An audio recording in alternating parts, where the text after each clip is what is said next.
तर चला मंडळी, तुमचं स्वागत आहे आपल्या स्वराज अश्विनी कुट्टे चॅनलवर.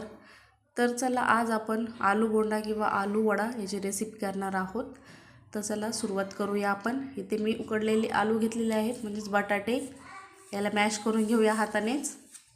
हे बघा, अशा प्रकारे मॅश केलेलं आहे. आता एक वाटण करायचं आहे आपल्याला. हिरवी मिरची, आल्याचा एक तुकडा, 7 ते 8 लसणाच्या पाकळ्या. याला मस्त असं वाटून घ्यायचं आहे. याला साईडला ठेवून घेऊया. तेल टाकूया कढईमध्ये आणि त्यामध्ये टाकून घेऊया जिरं आणि हे वाटण केलेलं ते टाकून घेऊया. त्याला छान असं तळू देऊ. त्यामध्ये हळद टाकून घेऊया. त्याला छान परतून घेऊया. हे बघा, रेडी झालेलं आहे आपलं वाटण. थोडंसं आपण त्यामध्ये कोथिंबीर टाकून घेतलेली आहे. आता आपण लगेच याच्यावर बटाट्यावर टाकून घ्यायचं आहे ते वाटण. मीठ टाकून घेऊया चवीनुसार आणि याला मिक्स करून घेऊया छान. हे बघा, किती सुंदर असं दिसत आहे. टेस्ट करून बघते. खूप सुंदर झालेलं आहे, टेस्टी. आता याचे गोळे करून घ्यायचे आहेत आपल्याला.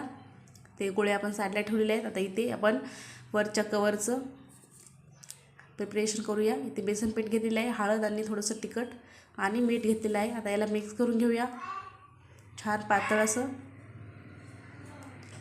हे बघा, झालेलं आहे आपलं बॅटर तयार. इथे कढईमध्ये तेल टाकून घेऊया. तेल छान तापू देऊया.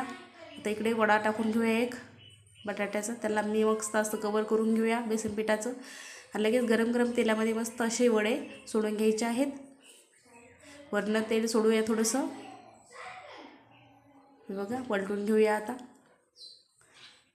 हे बघा, सुंदर असे मस्त खमंग खुसखुशीत, अगदी तोंडाला पाणी सुटेल असे वडे आपले तयार झालेले आहेत. बघा, आत पण किती सुंदर असे दिसत आहेत ना, पाताक्षणी खावेसे वाटणारे.